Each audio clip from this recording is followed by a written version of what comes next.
আজ হলো কৌশিকী অমাবস্যা। এখন বাজে দুপুর 2টো, আর আমি খাচ্ছি সাবু, কলা এবং সন্দেশ দিয়ে মাখিয়ে। আর সকালে কিছু ফল খেয়েছিলাম, কারণ মায়ের কাছে আছে অঞ্জলি দেবো দুজনে।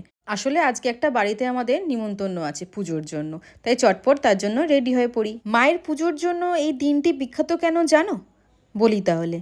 দেবীকালের এক ভয়ঙ্কর রূপ, যিনি শুভ ও নিশুভ নামক দুই শক্তিশালী অসুরকে বধ করে স্বর্গ এবং মর্ত্যকে রক্ষা করেছিলেন।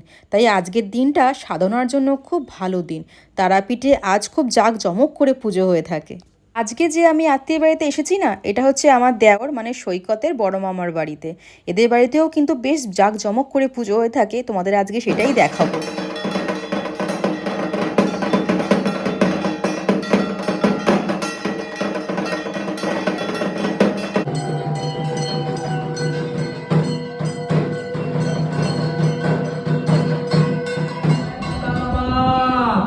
জয় জয় তারা তারা দেবীর পূজা কর্মাভব করছে। নম শ্রী বিষ্ণু দৈবতান। অঞ্জলিটা বেশ মন ভরে দিলাম। মায়ের মূর্তিটা এত সুন্দর কি বলবো তোমাদের। যাই হোক, অঞ্জলি শেষ করে আমরা খেতে বসে পড়ি। রাত এখন 11টা বাজে।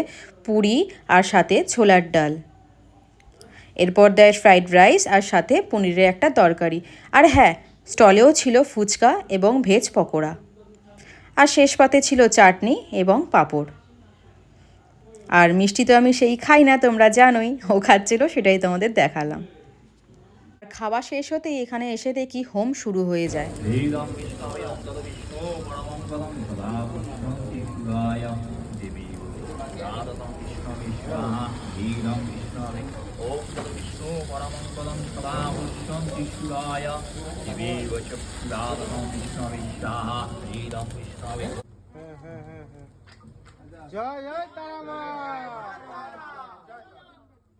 আজকের ব্লগটা তাহলে এখানেই শেষ করি। দেখা হচ্ছে আবার অন্য কোনো ব্লগে।